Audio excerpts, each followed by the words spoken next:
Pemirsa, setelah pada uraian pertama diterangkan apa sebenarnya keutamaan dari kalimat la ilaha illallah, pada pertemuan kali ini Buka Mata Buka Hati akan menerangkan makna dari kalimat la ilaha illallah. Jika kalimat la ilaha illallah diartikan dengan tiada Tuhan yang pantas disembah selain Allah, maka ilah pada kalimat tersebut berarti Tuhan yang memiliki dua makna. Pertama, kata Tuhan berarti pencipta, pengatur, pemberi rezeki yang menghidupkan dan mematikan. Keyakinan tentang Allah sebagai satu-satunya pencipta, satu-satunya penguasa, satu-satunya pemberi rezeki, dan satu-satunya pengatur alam semesta adalah keyakinan yang benar dan tidak ada keraguan tentangnya. Namun, keyakinan seperti ini juga diakui oleh orang-orang musyrik sebagaimana terdapat dalam banyak ayat. Seperti firman Allah yang artinya, katakanlah, siapakah yang memberi rezeki kepadamu dari langit dan bumi? Atau siapakah yang kuasa menciptakan pendengaran dan penglihatan? Dan siapakah yang mengeluarkan yang hidup dari yang mati? Dan mengeluarkan yang mati dari yang hidup? Dan siapakah yang mengatur segala urusan? Maka mereka akan menjawab Allah. Maka katakanlah, mengapa kamu tidak bertakwa kepadanya? Quran Surat Yunus ayat 31. Allah Subhanahu wa Ta'ala menegaskan dalam firman yang lain yang artinya, dan sesungguhnya jika kamu menanyakan kepada mereka, siapakah yang menurunkan air dari langit lalu menghidupkan dengan air itu bumi sesudah matinya, tentu mereka akan menjawab Allah. Katakanlah segala puji bagi Allah, tetapi kebanyakan mereka tidak memahaminya. Quran Surat Al-Ankabut ayat 63. Dalam ayat-ayat tersebut bahwasanya orang-orang musyrik itu mengenal Allah, mereka mengakui sifat-sifat Allah adalah pencipta, pemberi rezeki yang menghidupkan dan mematikan, serta penguasa alam semesta. Namun pengakuan itu tidak mencukupi mereka untuk dikatakan muslim dan selamat. Karena mereka mengakui dan beriman pada sifat-sifat Allah saja, namun mereka menyekutukan Allah dalam masalah ibadah. Oleh karena itu Allah berfirman terhadap mereka, dan sebagian besar dari mereka tidak beriman kepada Allah, melainkan dalam keadaan mempersekutukan Allah dengan sembahan-sembahan lain. Quran Surat Yusuf ayat 106. Ibnu Abbas mengatakan di antara keimanan orang-orang musyrik, jika dikatakan kepada mereka siapa yang menciptakan langit, bumi dan gunung, mereka akan menjawab Allah. Sedangkan mereka dalam keadaan berbuat syirik kepadanya. Lalu apa yang membedakan seorang muslim dan orang-orang musyrik? Seorang muslim akan meyakini seyakin-yakinnya bahwa tiada Tuhan yang pantas untuk disembah melainkan Allah Subhanahu wa Ta'ala.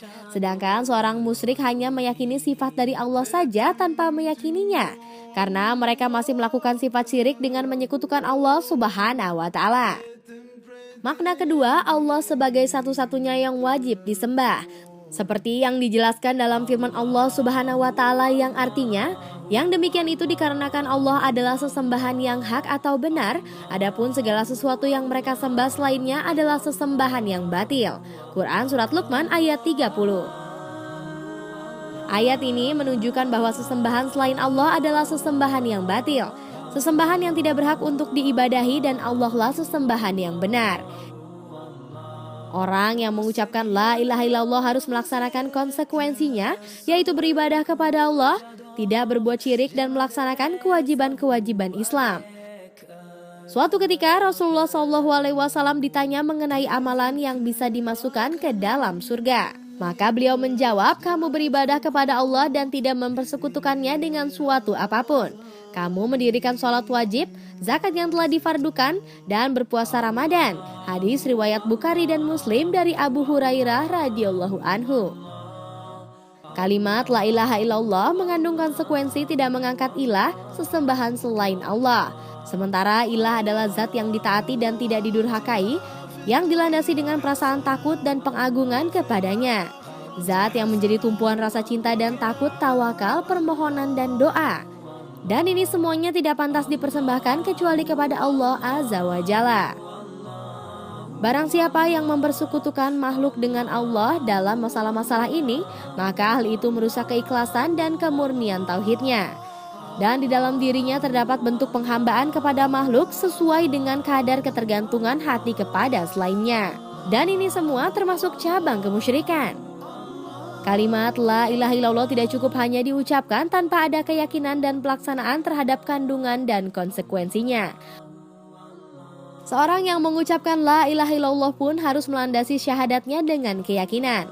Rasulullah SAW bersabda, "Aku bersaksi bahwa tiada ilah sesembahan yang benar selain Allah, bahwasanya aku Muhammad adalah utusan Allah." Tidaklah seorang hamba bertemu dengan Allah dengan membawa dua persaksian ini tanpa keraguan-raguan lalu dihalangi masuk surga. Hadis riwayat Muslim. Siapapun yang melakukan perkara yang membatalkan keislaman, maka sesungguhnya dia telah membatalkan syahadatnya. Karena syahadat ini hanya akan berguna baginya apabila dia beramal dengannya dan istiqomah di atasnya. Dia beribadah kepada Allah saja dan meninggalkan segala sesembahan selainnya. Dia juga taat kepada perintah dan larangan Allah. Selain itu, dia tidak melakukan perkara yang membatalkan syahadatnya, baik berupa ucapan, perbuatan, atau keyakinan. Apabila seseorang telah melakukan perkara yang membatalkan syahadatnya, maka tidak ada artinya ucapan syahadat itu meskipun dia ucapkan 1000 kali. Bahkan walaupun dia menunaikan sholat, puasa, zakat, dan haji. Buka mata, buka hati.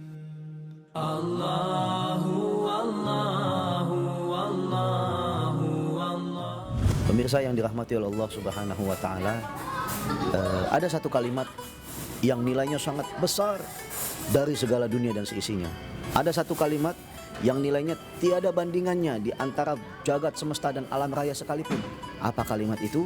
Kalimat tersebut adalah kalimat La ilaha illallah.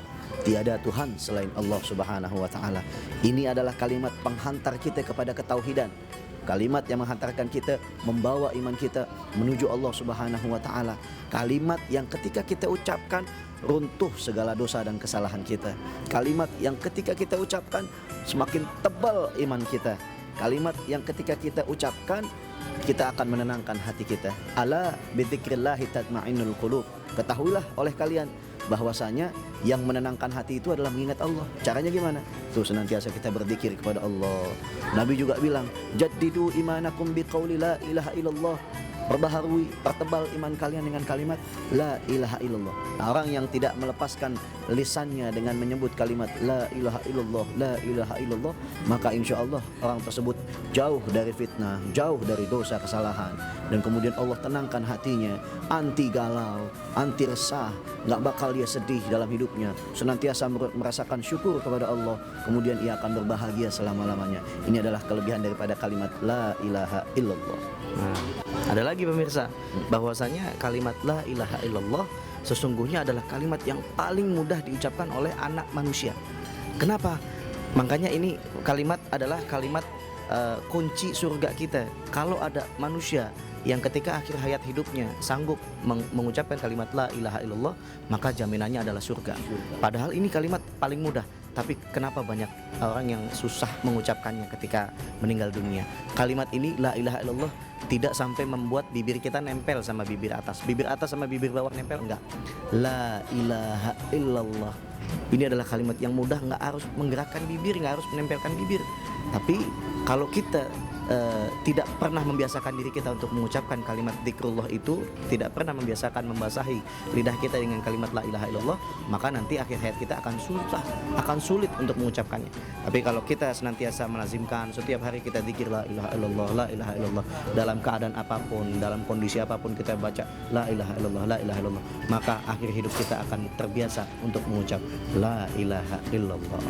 Iya, kalau kita cinta, maka kita akan banyak menyebut namanya. Itu kan kalau urusan cinta begitu tuh. Nah, urusan kepada Allah juga begitu. Kalau kita betul ngaku cinta sama Allah, selalu basahi lisan kita dengan berzikir kepada Allah, mengingat Allah. Sebut terus kalimat la ilaha illallah. Supaya apa? Begitu di penghujung akhir hayat hidup kita, Allah menganugerahkan lisan ini fasih di dalam mengatakan kalimat la ilaha illallah. Mudah-mudahan senantiasa kita bisa melazimkan kalimat tersebut di kehidupan kita sehari-hari.